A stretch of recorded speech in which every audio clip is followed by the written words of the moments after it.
Hello and welcome to episode 60 of our SAP on Azure Video Podcast. Today is September 23rd, and together with Robert and Goran, we're here to talk about anything related to SAP and Microsoft. Hello, everyone. Hi.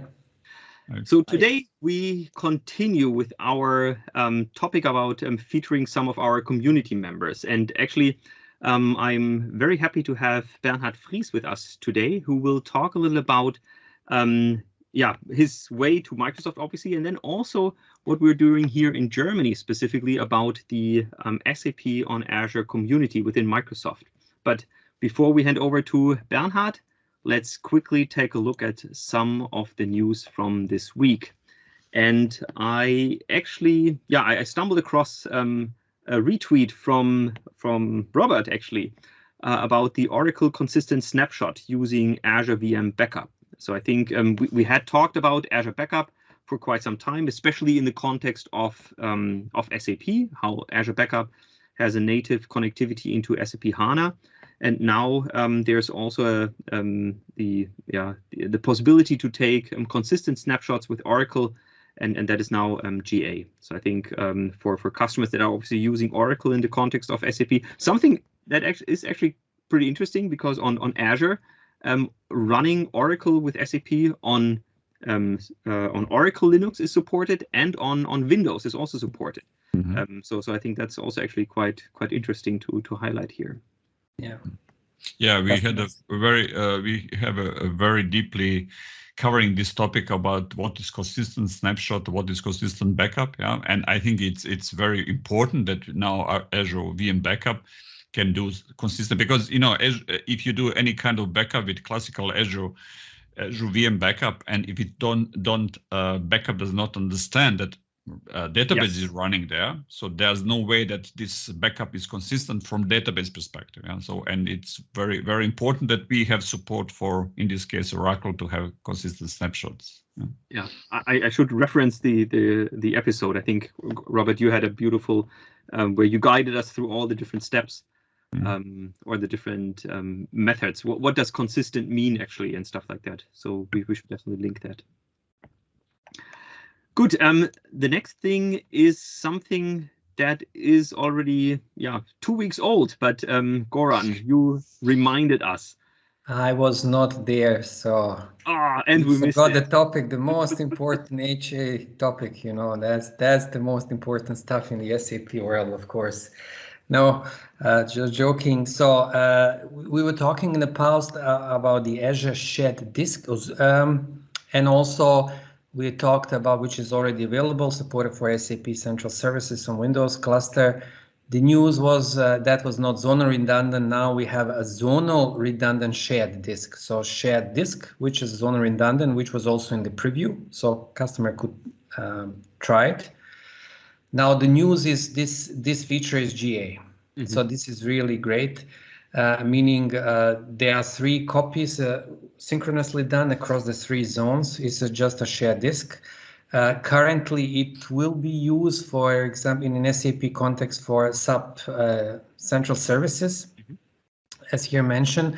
I mean, at the moment, the SAP on Azure documentation is not yet updated, but internal gossip tells me that it's fully tested with failover, and then documentation is ready, but probably will be somewhere in October. Most likely will be released. I was playing with this feature. It's really easy. So the only difference to the current documentation that I was actually working in the past is just in one PowerShell, a line where you say it's not a local redundant shared disk, but the zonal redundant shared disk. And of course, the VMs needs to be a zonal VM. Now, I would say this is very nice, because shared disk for central services support 7.0 and higher. So meaning all the releases, all the kernel version. Windows cluster with file share is basically only for the higher version. I believe something 7, 10 and higher, something like this. So basically, share this would cover also the lower version, and it's simple. I mean, if customer knows it from the on-premise environment, they know how to do it. So it's kind of really easy and stable and HA solution for central services. So strongly encourage I mean, soon will be for officially supported, so just try it. Basically, it's nice. I mean, if this is coming from you, then everyone needs to do it. So that's good. Of course, yes. Yeah, be always careful, but it's Perfect. Okay, moving on. We actually had Morgan on the show, Morgan and Kimo, some time back when they were talking about the deployment, the automated deployment that we have using Terraform and Ansible. And now Morgan wrote another official blog post talking about the private preview of the configuration and SAP installations for SAP Auto, SAP deployment. So I think, this outlines or references to the GitHub repository that we already also talked about. I think the overall concept were explained. Kimo already showed the full process of how it actually looks like, what you can do with this.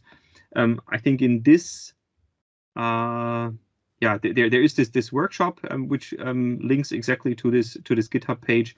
But I guess if you sign up to the private preview, you get in contact with colleagues like Gordon and stuff like that, and colleagues like him to get started. So I think if you are interested in using these deployments using Terraform, maybe you are using Terraform and Ansible already on premises, or whether you need this flexibility, then I think joining this private preview definitely makes a lot of sense. I mean, what I like here, basically, maybe in addition to existing kind of similar automation, is they would have here deploy also the S/4HANA, for example, system and fully configure an HNN, and then, but they have this bill of material. So meaning you just give your S user, typically you would need somehow to download by yourself. You would need to know which kind of DVDs you need to put on somewhere and specify it. And here you just specify the S user, and basically it would be automatically downloaded through your customer S user, whatever is needed.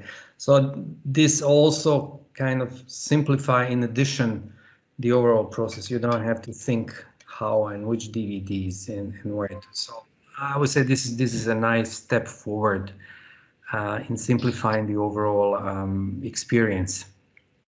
Absolutely. I mean, typically, when you go to the SAP Fiori Launchpad, the support Launchpad, if you go to the download center, then you need to find all these different files. And in this BOM, not only are the components listed, but there's also the URL to the exact place in the SAP download center. And then, as you said, if you provide your S username, and if you have permissions, obviously, to download these files, then all the steps can be automated. So I think, exactly. That's really fantastic. Okay, next, I saw, and this is a little old, but I have to admit that I missed it. But I was recently in a discussion with a customer where it was where we talked about, or where the customer asked about auditing of our data centers, and obviously it is important that in order to stay compliant, that auditors can go on site and visit the data center. But obviously now, due to the pandemic, that's not easily possible all the time. So what we are offering apparently is a data center audit using Remote Assist and HoloLens. So I actually, there's a video which is really nice that shows you how this works. But the idea is really that in combination with our Remote Assist, the auditor can really take a look at your data centers. You can take a look at the different servers. You can walk around there basically and really do these remote audits. So I thought when I first heard about this in this customer discussion, that was really, really interesting. And then I looked for this for more information, and that's where I found this post from April. So I think this is definitely a really interesting use case. And obviously, this doesn't have to be only data center audits. Potentially, this can be also other things where it's hard or complicated for the auditor to go there on site and with this remote assist functionality. Maybe this is really something that can also be used in other industries. So I thought that was quite interesting. Next, you can already see it at the icon. We'll head over to the Power Platform, and that was a really interesting post that I found from I don't know actually here from Jens Kofod, who talked about using Visio to create Power Automate flows. So the idea is that you there are stencils available for Visio, Power Automate stencils, so you can create and design your Power Automate flow in Visio, and then you can actually use this as a foundation to generate the actual Power Automate flow. And I thought that was really, really interesting, because a lot of processes start in Visio, where you visualize the different flows, how it should look like and stuff like that. But now, and typically I think it's the other way around. You start with Power Automate and then create the Visio flow out of this to present it to management or whatever. And now, well, you can also do it the other way around. You can start here in Visio and then create your Power Automate flow out of that. So I thought that was nice. quite interesting to see. Then there was one more. So we have talked a lot about the Teams integration, with SAP Sales Cloud, with By Design. So these official topics that we're doing with SAP and Microsoft together. And I think I mentioned last time that we just released the SAP Sales Cloud integration into the Teams App Store.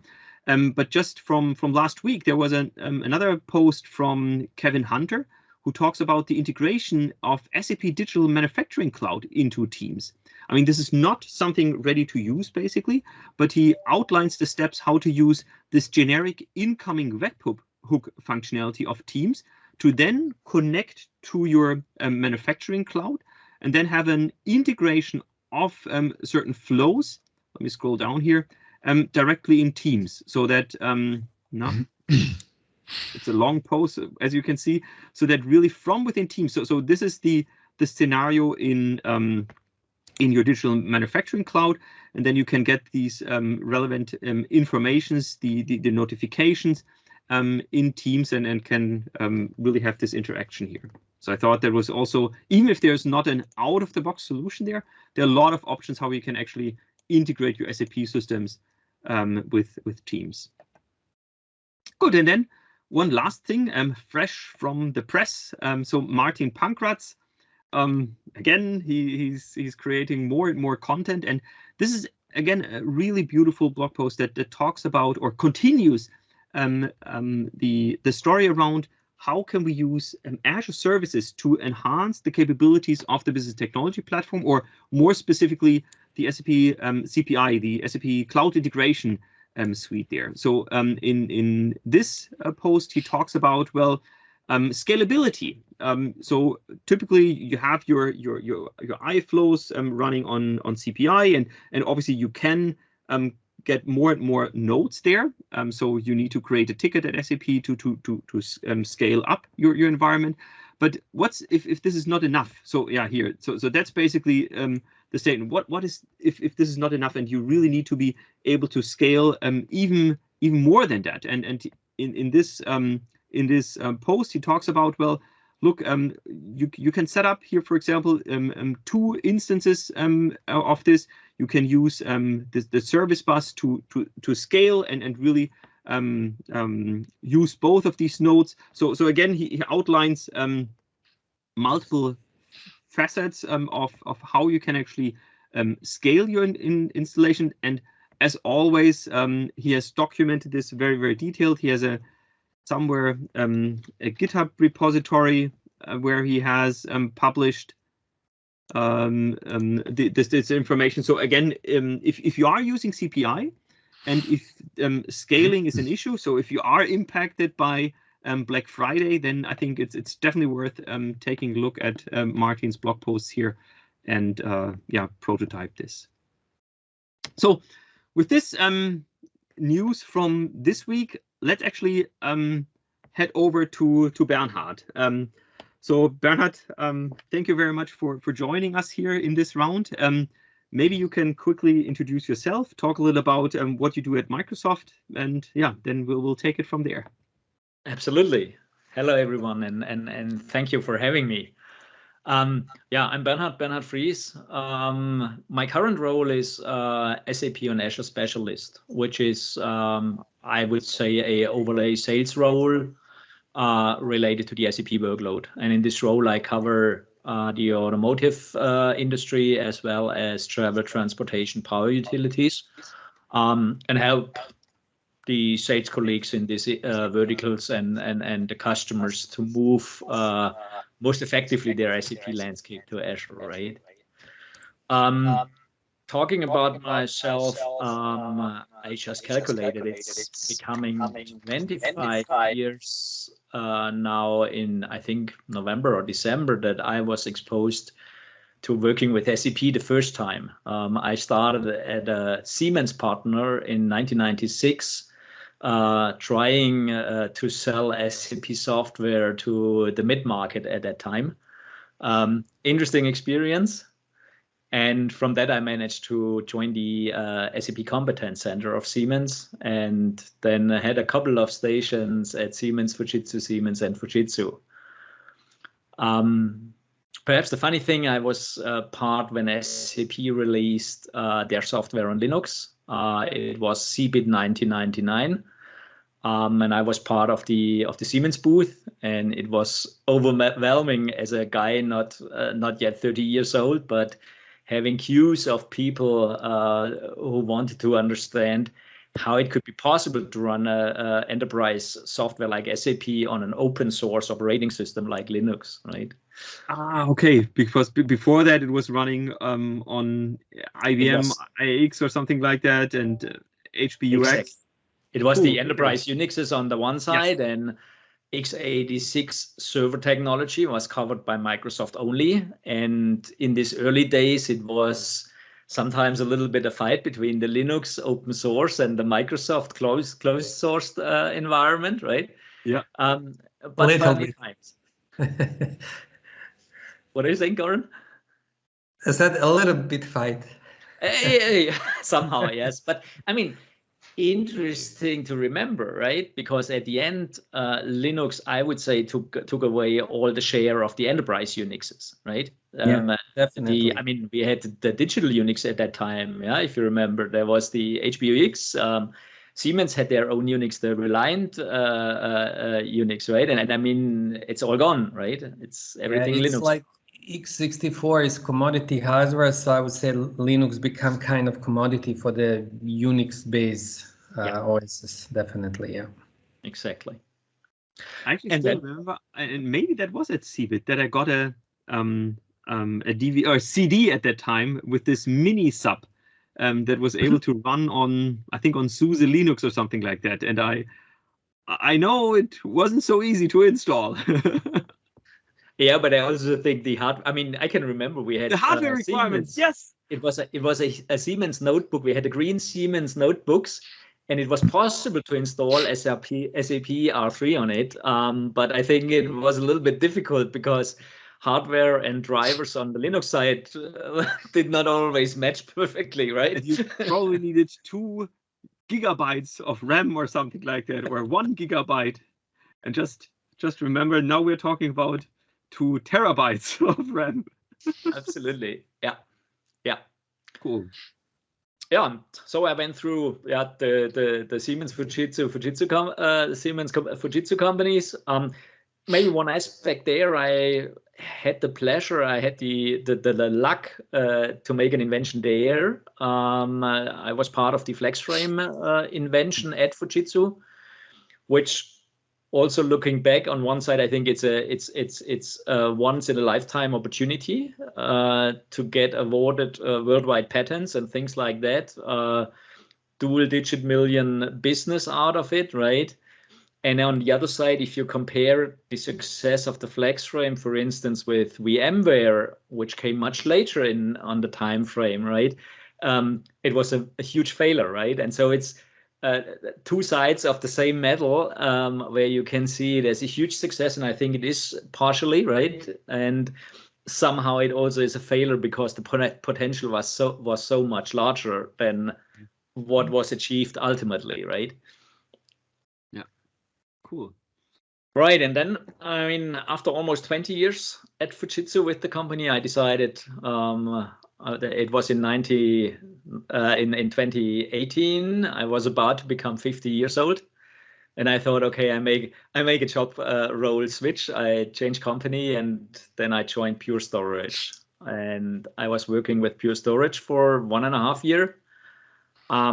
Was sort of a roller coaster experience, also interesting, a lot of things to learn. And then I joined Microsoft in February 2020, and somehow it feels as if I arrived in paradise, to be honest. It's a great place to be. Yeah, no, I can only agree. I mean, I'm in the clouds, you know, it's always nice. Yeah, I think we have a great culture. We have great customers. We have great offerings. We have great colleagues. We have great partners. I mean, we get immensely well paid for what we are doing, right? I mean, it's somehow like in paradise, I would say, or even if you compare it with other situations around the globe. I mean, I was working 1 year in Asia Pacific when I was with Purestorage, and I mean, I did not visit, for instance, countries like India or I mean, I was in Australia and Singapore, which is probably also the more privileged areas there, right? And I mean, there is so heterogeneous situation around the globe. I think we're really well positioned. Absolutely, yeah. You actually mentioned great people in Microsoft, and what is interesting, you are actually leading some kind of community, I think, or?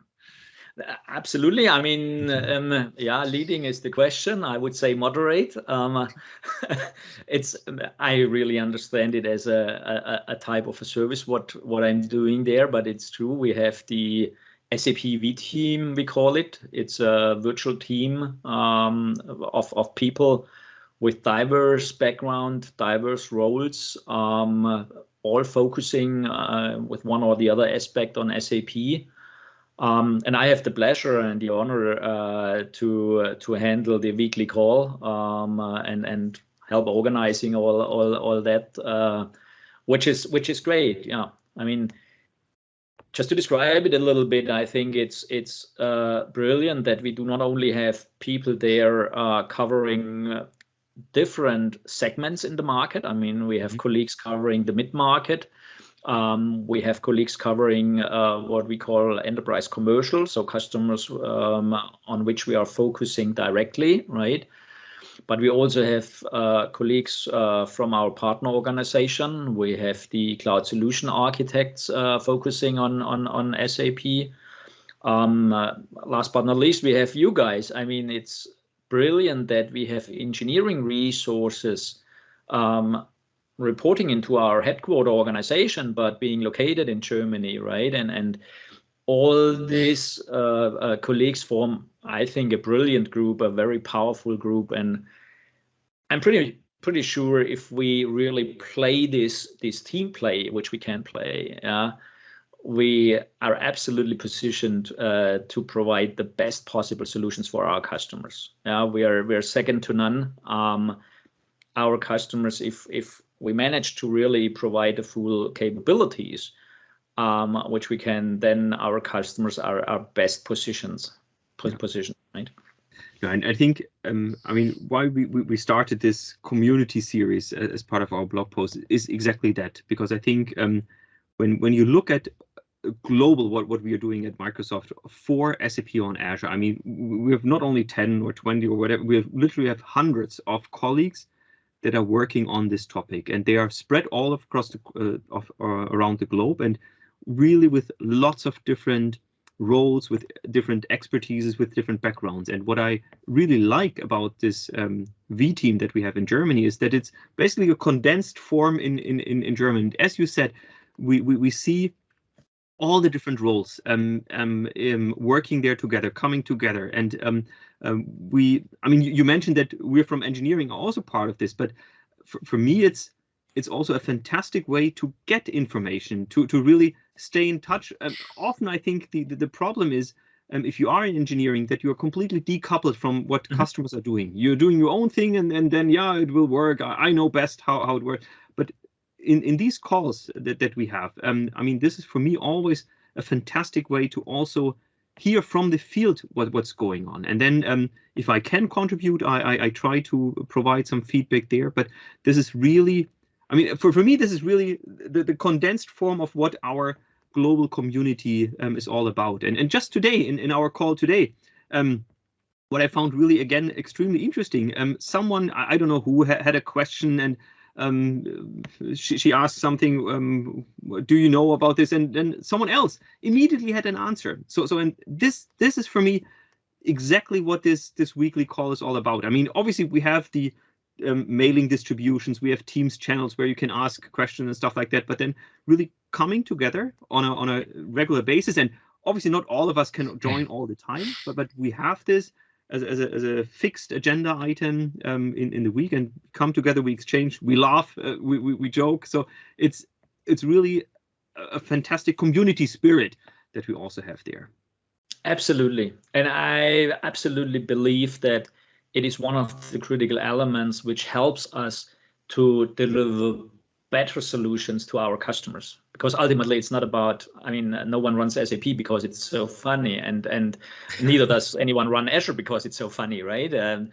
Our customers, they have a business, and as a matter of fact, a significant portion of the business process is implemented on SAP, right?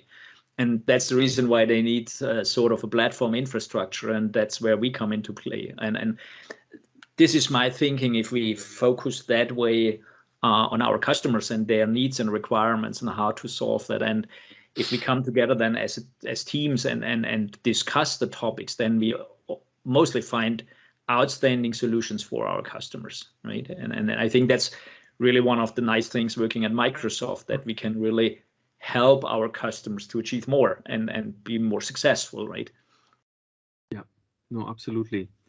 Yeah, I think that's really something that shows the benefits of having these communities. And again, it is about helping the customer. But if I cannot help my customer, if I have a question, then I can ask my colleagues. I can ask all of you, and chances are pretty high that somewhere someone already had stumbled across the same thing and can provide some feedback there. So I think that's really great. Yeah. Absolutely. And I mean, maybe one other aspect, it's also interesting to see how many colleagues we have who have a history in SAP, right? And are working now on different topics in Microsoft. But of course, we all carry our experience with us, right? And this, of course, helps tremendously then to connect native Azure workloads with SAP. And I think that's really the sweet spot of our offerings. You know, if some data of the business process leave the SAP environment and have to go back at some later point in time, I think that's where the magic happens, and where we can help nicely our customers to become more effective, more accurate, more agile, right? Mm-hmm.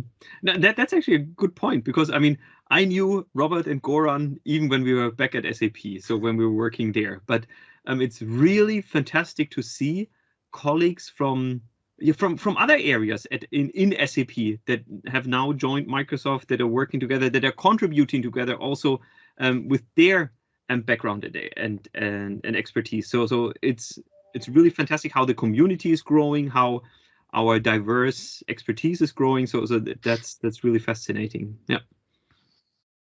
I mean, if we would calculate the years of experience in SAP, it would be a huge number. Yeah. As I said, I cannot yet provide the 25 years, so we have to redo the calculation.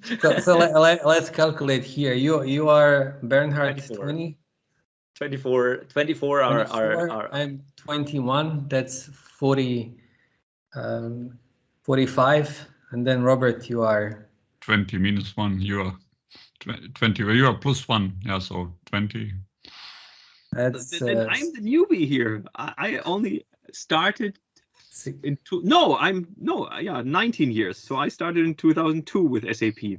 with the business connector. That was a beautiful, the SAP business connector. That was a beautiful tool. Oh, 60 or even towards 70, a lot of experience, really a lot of years. Yeah. Only And, four of us here. Yeah. And that's just the four of us. So I think if you look at the other colleagues and the different areas they're working in, and I mean, not all of us are focusing purely on the infrastructure piece. There are a lot of colleagues that look for the different integration topics, for data topics, for modern workplace. We have some great colleagues that are working in the modern workplace area that still have an SAP background, and I think that's when we talk about the Teams integration, when we talk about Outlook, Office, Excel, that's also where their expertise is extremely helpful, because one colleague might really focus on shared disk and high availability, like you, Goran. But then that's the foundation basically. But then if you want to get your data into Teams or into Outlook, or use Azure Sentinel to security, and that's where we can all, or where we actually come all together and work together. So that's really really powerful. Absolutely. Yeah. What else? What else? So I think one other interesting thing was when we look at the V team, and because obviously this V team is in Germany, but I think when we also talk to other colleagues in the US or in Asia, I think the concept of the German V team was also something. I mean, this V team is not something that is. I mean, this is already, I think. It was not requested by management, right? It was no. That's one thing. It just emerged out of people working together, right? That's what I understand. I mean, I'm late joining that team. Yeah, I just joined February 2020, right? But my understanding is it was nothing requested formally or something like that. It just emerged out of the people working together, thinking about how can we become more successful, more effective, and I think that's really a very nice tradition and a very nice concept, right? And actually, now that I'm thinking of it, I think when I joined Microsoft in, was it 2000? Robert, when did we join Microsoft? I think you joined 2017, and actually. I think that starts somewhere between you, me, John. Exactly.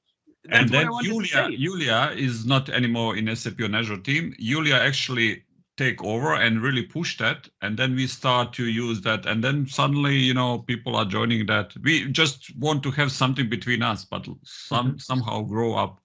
You're right. And that's what I just remembered. So this was really shortly after we joined Microsoft that we initiated together with a few other colleagues this round, and it grew and grew and grew, and it's amazing that it really lasted so long, and I think it's getting even more successful. And that's the original thing that I wanted to say. So this V team is a concept that we started in Germany, but I think also in other regions now we can see this being replicated, that there's really this you can clearly see this benefit of similar-minded or colleagues that are all working around SAP and coming together on a regular basis and exchanging ideas, and with this again helping customers and partners by just providing the best ideas or the best topics to them. So I think that's really, really interesting.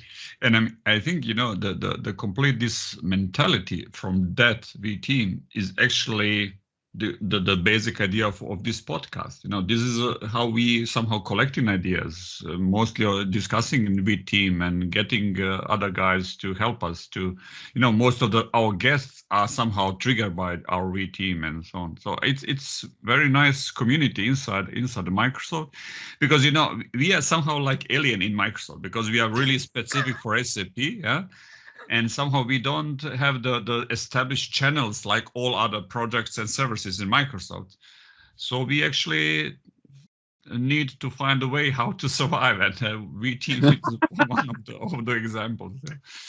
But maybe one aspect, Robert, my feeling is SAP is probably our most important non-Microsoft workload we have in Microsoft, right? And that's at least a theme I like to preach within Microsoft. Yeah, I think we need to understand that SAP is so important for our customers that everyone needs to have at least an idea. And then, of course, we have the specialists and we have a lot of people to become more specific and help there effectively, right?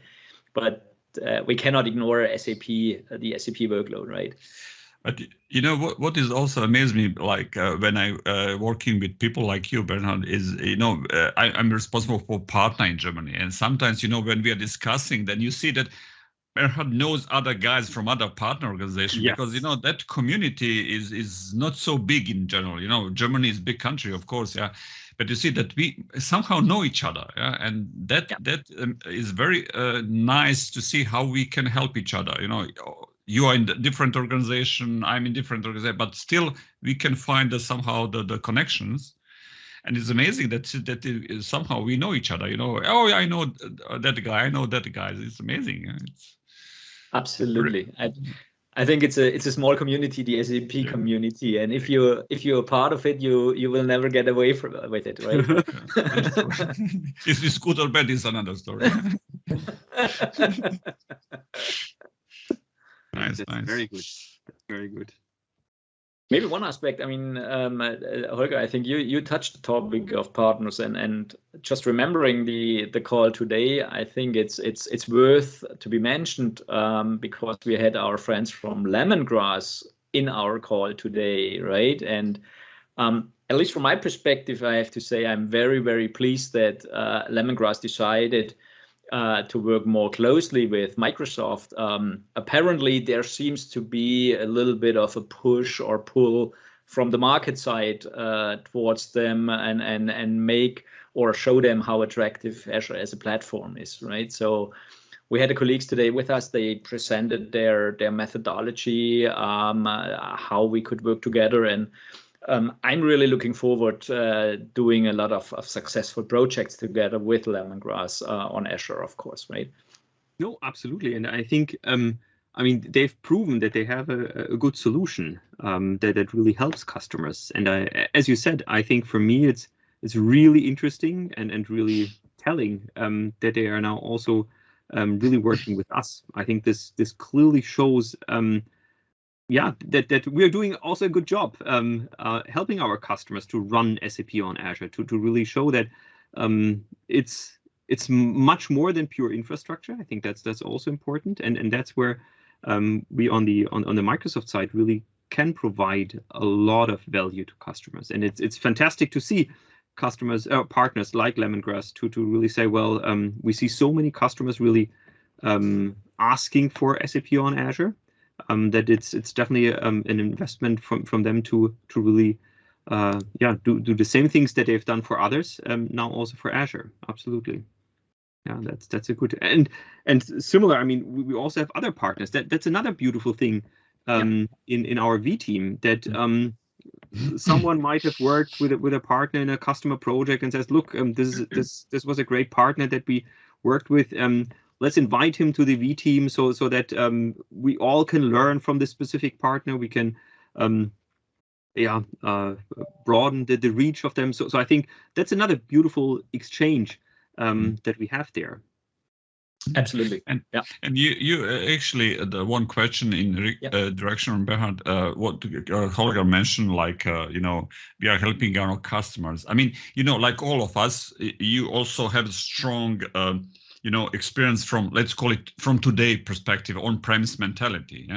Yeah. So what is your message to customer? How to not to escape from that mentality? How to help them to go in the cloud? How to leverage the cloud, but still learning from past? Yeah. Don't know if this really answers your question, because I believe, as I said earlier, the real focus needs to be on the business of our customers, right? But looking to my own experience, I have been doing on-premise sizings for years, right? Yes. And so I got trained to always think, what is required the next 3 years? Yeah. What will be required in terms of size, of maximum resource capacity, and then we do a surcharge to be on the safe side, right? Because on-premise you cannot afford after 1 year or 2 years that your server is too small, right? And moving to the cloud, this is a really learning step that we can size very, very tightly. And if it is too small, it's no problem. The next bigger server is just one reboot away. And the next smaller server is also just one reboot away, right? I mean, think about this is brilliant if you are used to this 3-year, 4-year pattern and always need to think and plan ahead and what is coming and just not to be too small, right?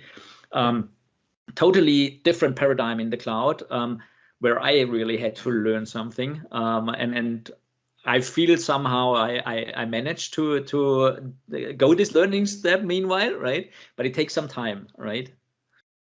I think for me, Hans Reuter from Microsoft Digital, I think he also mentioned this in one of his episodes where he joined us, that for Microsoft Digital, this was also a huge change in mentality. So they were running their SAP systems on premises. And like you said, they bought hardware for the next 3 years. This was the planning cycle. And when they moved their SAP environment, so our Microsoft environment, to Azure, they completely started to rethink this process. So, and even there, they went through a learning exercise, if I remember correctly. So at first they planned for the next 6 months. So this was their planning horizons. And then over time, they saw, well, 6 months is way too much. So we can really decrease this. So I think they went down to 3 months or something like that. And I don't know exactly where they are now, but they still have these planning meetings where they decide, look, from a business perspective, where do we need to scale up and what capacity do we need? But they're not meeting every 3 years now. They're meeting much, much more frequently to really do this tight or right sizing. I know Robert is really pushing partners and customers on this topic all the time, but I think that really makes a lot of sense. And this is one of the things, again, Robert talked about this in last episodes when we talked about the landing zones, that you really have to, the basis admins or everyone has to really rethink how they're working with an SAP system, that it is not this on-premise way to look at the SAP system. You really have to change and leverage the functionalities that Azure provides me with. And if this is going away from a 3-year cycle to a 6-month cycle to a 3 months or maybe 1 month cycle or something like that, that is really something that can bring a lot of value to customers. And I think answer to your question, how Microsoft IT is doing today, or how to answer your question, what below these 3 months and so on, answer is automation, yeah? Because you can automate, monitor what is happening, and then by request, by utilization, CPU, memory, whatever is monitored there, you can trigger, say, okay, I need more application server, whatever. So of course, it's much easier to go horizontally, scale out and scale up, but still, what Bernhard mentioned, with a little bit of reboot, yeah, you can go up and down without any issue. And for some loads, this is perfectly normal. Yeah? And also from other perspective, I think is one big switch is this mentality of what Bernhard mentioned is, I need to plan something. In most cases, you're going in a corner of something to say, hey, this standard example of I need to have big development system because I have a cross-continent team. Yeah? And we all know that it's also not working perfectly well. Yeah? So what is answered for that? You can also see in the Microsoft IT published document that every developer in Microsoft IT have not one, have multiple development systems, and they're responsible for those systems. And then you can leverage that and shut down them, delete them, create new one or whatever, because this is how you drive innovation. Yeah? This is what we discussed last time on our cloud adoption framework story. And it's not so easy from mentality perspective switch. And also you need to learn how to change. And sometimes customer does not have time to do that. Yeah? But still is beauty of cloud. You can still do that in cloud. Leverage all those tools and just continue with it. Yeah? And maybe just one other example comes to my mind with one of our customers. they had a BW system running in a scale-out configuration, 4 nodes with 2 terabyte each, right? And they were considering to switch back to a scale-up environment, right?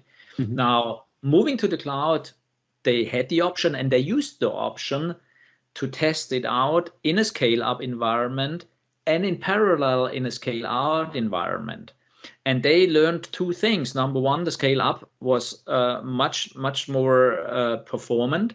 But number 2, they did not require the 8 terabyte. They were able to run the scale-up system on a 6 terabyte system in production, right? So, and these are learnings, experience you can collect in the cloud without risk because there is no investment.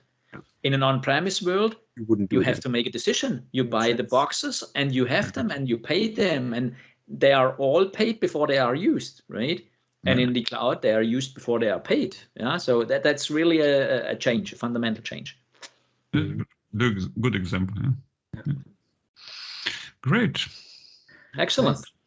Yeah, perfect. No, I think there was some really interesting insights. And again, I think this community that you are leading or that you are managing is something that is extremely helpful.